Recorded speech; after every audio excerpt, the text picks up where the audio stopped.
O GERT, ele faz parte de um programa de extensão da universidade que está sendo implementado agora, que é o Centro de Referência em Cidadania e Direitos Humanos. Eu sou bolsista do centro e, como obrigação, eu tenho que participar de um grupo de estudo, então eu escolhi participar de um grupo de estudo com a professora Karina, e mediante proposta dela e discussões que foram realizadas nos encontros do grupo de estudo, surgiu a ideia de fazer uma análise crítica da obra de Sérgio Bianchi, que o nome está na apresentação. O trabalho foi enviado e aceito no 8º Congresso de Pesquisadores Negros, de tema Ações Afirmativas, que é o tema desse ano, Ações Afirmativas, Cidadania e Relações Étnico-Raciais. A pesquisa. Esta pesquisa foi realizada a partir da leitura crítica da obra audiovisual Quanto Vale é por Quilo, de Sérgio Bianchi, e de obras literárias, obras que estão na grade curricular das Ciências Humanas. Casa Grande e Senzala, de Gilberto Freire, Raízes do Brasil, de Sérgio Buarque de Holanda, e da leitura de obras que buscam compreender o preconceito e a desigualdade racial no Brasil contemporâneo. O objetivo do trabalho, são os objetivos do trabalho, eu esqueci de pôr no plural. Pretende-se apresentar as principais ideias expostas na obra de Sérgio Bianchi, tais como: essas são as ideias que eu pude perceber a partir do momento que eu comecei a fazer a análise crítica do filme. Então, tem vários outros elementos que eu ainda tenho que fazer mais umas 2 visualizações da obra para me poder levantar. É uma obra rica. E as principais estão aqui. A principal dela, que eu vi como principal, é a continuidade da lógica escravista na atualidade brasileira. O segundo é evidenciar a continuidade do trabalho que é realizado por pessoas discriminadas em favor dos discriminadores, mostrando que se estabelece quase que uma contradição. Esses tópicos eu vou explorar um pouco mais à frente. Procure-se, nesse sentido, localizar a relação entre as formas de submeter o próximo a uma condição de vida precária e desumana e formas de prisão que foram modificadas com o tempo. O estudo da obra citada tende a fornecer elementos para a compreensão dos processos e estruturas sobre os quais a realidade social e cultural brasileira tem sido construída, e ainda como este cenário está estruturado atualmente, evidenciando que tipo de instituições e projetos sociais são utilizados para tal prática. A introdução. Na introdução, eu faço uma breve apresentação de como o Estado brasileiro está organizado atualmente. Faço também uma pequena explanação sobre o início da história brasileira, a história como nós conhecemos, a partir do processo de colonização. E a necessidade, e dentro dessa história também, eu chamo a atenção para a necessidade de importação de mão de obra escrava. Pode deixar no anterior. Breve apresentação do Estado, porque, como a colega falou no trabalho anterior, nós vivemos em um Estado social democrático de direito, onde a gente teoricamente amparado por uma Constituição, onde todos têm direitos iguais, etc, aquele blá todo. Mas quando se parte para a prática, nós vamos perceber que a realidade brasileira é totalmente diferente. O que o Estado tem que garantir como princípios a um cidadão brasileiro, que é o acesso à educação de qualidade, acesso a meios de culturas, ao esporte, ao lazer, segurança, saúde, que o cidadão ele é amparado. Na verdade, falta Estado, uma falta de Estado quando a gente olha para esses aspectos, aspectos que estão direcionados, que estão relacionados diretamente com a parcela pobre da população brasileira. Pode passar, professor. Da obra. No filme de Bianchi, as contradições existentes em uma sociedade datada de há quase 2 séculos são reensinadas no Brasil do século XXI, numa tentativa de mostrar a continuidade da submissão através da permanência de outras escravidões no cenário nacional. Silva, 2013, página 3. Pode... no filme, essa contradição, né, é um jogo que o diretor faz e que eu percebi que ele foi muito feliz ao fazer esse jogo, que ele põe uma cena da escravidão clássica e ele vai pôr uma cena dessa escravidão moderna, né, que é uma escravidão ideológica a qual a gente vive. Então, essas duas imagens, elas possuem uma leitura rica, porque na primeira, né, na imagem que está à direita, a gente tem uma senhora que pertence a uma alta classe burguesa, a intenção dela em apoiar o projeto não é em fazer o bem, né, em fazer a imagem dela. Por que fazer a imagem dela? No filme fica claro, porque quanto mais a empresa apoia as pessoas pobres e marginalizadas, mais ela é bem vista pela sociedade e mais o produto que ela vende é consumido. Então, essa questão do apoio que essas empresas fazem, né, ela é simplesmente mercadológica, assim como o processo de abolição foi, né? Então, há uma continuidade dessa lógica. Você faz um bem para alguém que você fez um mal, né? Um bem não tão bem quanto o mal que você fez, e aí você continua tendo ganhos financeiros em cima disso.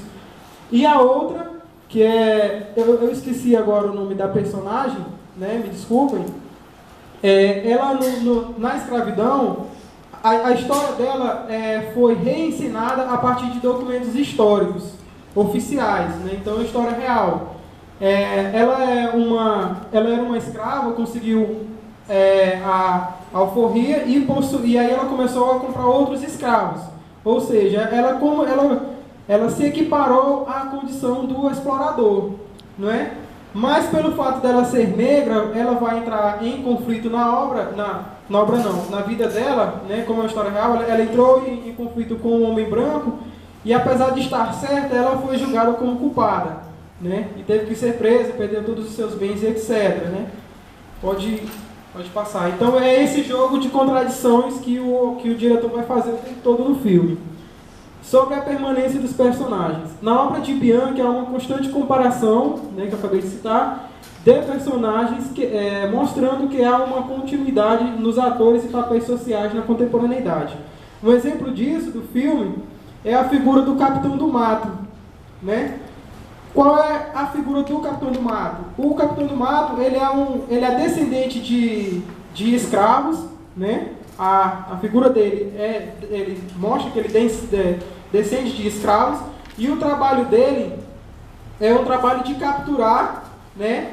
E de punir outros escravos, né? Ou seja, ele está fazendo mal às pessoas de onde ele descende. Né? Então é uma contradição, mas essa contradição ela é construída não porque ele quer, né, ser esta pessoa, mas porque o sistema cria mecanismos a qual ele vai aprisionar a população a assumir alguns papéis, e um dos papéis que o Capitão do Mato assume é esse.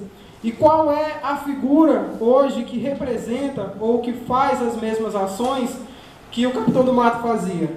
No filme tem um personagem, Candinho, que ele é morador de uma favela, e ele é contratado para matar outros moradores da favela que estão roubando, né, dentro da favela, e moradores da favela que vão se opor às grandes empresas.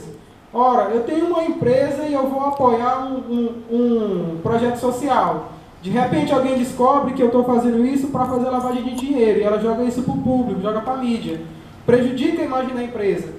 Então eles contratam essas pessoas que estão vivendo a mesma condição de vida daqueles que estão protestando para poder assassiná-las. Então é o mesmo papel. É isso que o Bianchi fala, e é essa discussão que eu estou fazendo no artigo que eu estou produzindo. Né? Há somente esses papéis eles não acabam, há somente uma repaginação, uma atualização do que era feito anteriormente. Pode ir para frente. Um outro papel que é representado é a forma como que o trabalho escravo se dava e que ele se dá hoje em dia. Né? Tem tem um cientista político, professor da USP, é o Sakamoto, que ele fez que ele participou de um documentário onde ele fala sobre o trabalho escravo no Brasil, né? E uma das principais características do trabalho escravo no Brasil é a contração da dívida, né? A partir do momento que você fecha um acordo verbal com o proprietário da fazenda, você já está contraindo uma dívida. Então, o seu trabalho, né, que é precário e é desumano, o seu trabalho ele se dá especificamente para pagar essa dívida. Isso vai gerando uma bola de neve e ele não consegue sair daquele meio, né? E apesar de tudo, ele é posto em condições de vida subhumanas, da mesma forma com que os escravos eram postos. E neste filme, esta cena ela se repete, ela é reproduzida nos grandes centros urbanos. Isso mostra que o trabalho escravo ele não está somente nos campos, ele está também nos grandes centros urbanos, né? Como recentemente a gente foi fazer visita a um centro de referência em Açailândia, e eles falaram de várias empresas, né? Como a Sadia, como a Friboi, que também utilizam de mão de obra escrava hoje, né? E é a mesma forma que acontecia. Alguns escravos, para conseguir a sua alforria, né? Para conseguir a sua carta, eles tinham que trabalhar para poder pagar as pessoas que o compravam, a partir somente de um acordo verbal. Pode passar também. As formas de submissão do próximo à precariedade, né? O Estado brasileiro não alcançou o fim dos processos de marginalização social, processos estes que atingem, entre outros sujeitos, a população negra. Estes fatores atuam submetendo esta parcela desfavorecida à condição de precariedade, como fica claro no filme pelo espaço representado, né, na favela, e pelos personagens que habitam este cenário, que são os moradores. A gente viu no trabalho anterior que durante a escravidão e pós-escravidão, o Estado brasileiro não garantiu o direito aos negros, por exemplo, né, o direito de ter um acesso à educação, de ter um acesso ao ensino. Então, o que o Estado brasileiro faz? Ele primeiro marginaliza, né, ele cria estes personagens, porque estas pessoas hoje em dia, elas são fruto de um Estado ausente, ou fruto de um Estado fictício, né, que cria mecanismos para que essas figuras venham a aparecer, né, para que esses personagens venham a aparecer. Então, primeiro, o Estado ele impõe condições, né, ele cria mecanismos para pôr essas pessoas nessa condição, e depois ele vai criar algumas políticas para tentar amenizar. Eu não digo sanar, porque eu não acredito que o Estado brasileiro esteja tentando sanar essa situação, né? Ele tenta amenizar fazendo um jogo igual as grandes empresas fazem, né? Um jogo, uma fachada. Pode ir. A continuidade da lógica escravista na sociedade brasileira. Observa-se a continuidade da lógica constituinte de Casa Grande e Senzala, visto que na Casa Grande é onde se tem tudo, enquanto na Senzala não se tem nada. Esta comparação é válida a partir do momento em que observamos os serviços prestados pelo Estado, como saúde, educação, saneamento básico, segurança pública, dentre outros. Qual é a relação que a gente tem da antiga formação de Casa Grande e Senzala, que é explorada pelo Freire, e a atual? É que na antiga a gente tinha um território, né, que era a fazenda, na entrada da fazenda tinha a Casa Grande, onde se tinha tudo, e lá nos fundos tinha a senzala, onde não se tinha nada. Essa relação ela continua, mas aí vai a questão, como que ela continua? Se a gente for olhar para os grandes centros urbanos, eles são a representação de Casa Grande e Senzala, quando no núcleo da cidade se tem tudo, né, que é um acesso pelos ricos, que ele tem condição de pagar educação de qualidade, saúde e etc., né, que representam os antigos donos da fazenda, e as pessoas que são marginalizadas e que moram em favelas, que estão representando as pessoas que saíram das senzalas. Então, essa continuidade da lógica escravista, ela continua, ela não se acabou, né? Ela, como eu já disse, ela é apenas atualizada para a contemporaneidade. Pode ir.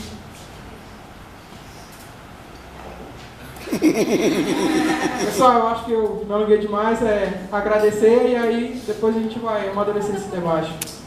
Considerações finais, só um tempinho.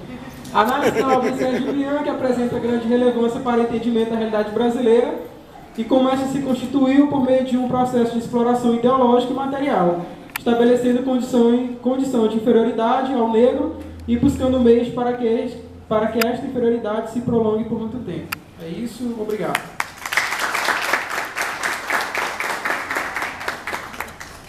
Agora eu vou lá. Em relação ao trabalho do Clisma, eu quero parabenizá-lo. E assim, o Clisma, ele já vem mostrando que tem um grande acúmulo de conhecimento sobre cinema. Todas as vezes que eu vejo no Cineclube, ele está sempre a parte dos filmes, está sempre dando contribuições riquíssimas acerca da análise crítica, tanto do que o filme aborda, como da própria estrutura do filme. Então, já é uma pessoa assim, que tem esse conhecimento acumulado, é perceptível isso. E nesse trabalho, ele faz uma análise crítica acerca de uma obra cinematográfica, que ele já expôs, que nos leva a pensar sobre a forma que a contemporaneidade ela ressignifica os processos que escravizam o homem. A maneira como a sociedade capitalista define a apropriação e exploração do homem pelo homem. Então, essa obra vem trazer esse paralelo, como a sociedade modificou, o contexto modificou, mas o processo de escravidão ainda continua, não foi algo que ficou no passado. Ela se ressignifica, assume novas características. Então, o autor, o Clisma, busca uma reflexão que aborda diversas semelhanças entre a escravidão firmada no contexto escravista e as formas que esta assume na atualidade. Então, esse paralelo que o filme traz, eu assisti o filme até para dar suporte para comentar sobre a obra, porque comentar de algo, de uma obra com uma pessoa que tem propriedade quanto o Clisma exige uma certa estudo, uma certa concentração, porque é uma pessoa que conhece do que está falando, sabe do que está afirmando, estudando. Então, ele apresenta uma escrita em relação ao trabalho que expressa as ideias de maneira objetiva e contextualizada. Ele traz vários tópicos no artigo dele e a forma como ele aborda esses tópicos, há uma conversa, há um elo entre esses itens que dá uma ideia do todo. Então, é uma escrita bem concisa, bem objetiva, bem integrada. Um elemento que eu vi no filme, que talvez não seja o foco do Clisma, mas que eu achei que é uma sugestão, talvez se eu fosse pesquisar sobre esse filme eu iria colocar, é a relação, a influência do terceiro setor. Porque no filme mostra a questão do papel da ONG na atualidade e como ela atua junto ao lado a lado com o Estado e com o mercado.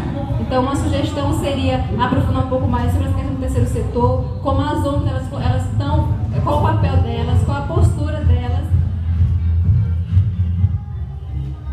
Então, como as ONGs, qual o papel, qual a postura que elas realmente exercem nessa atualidade.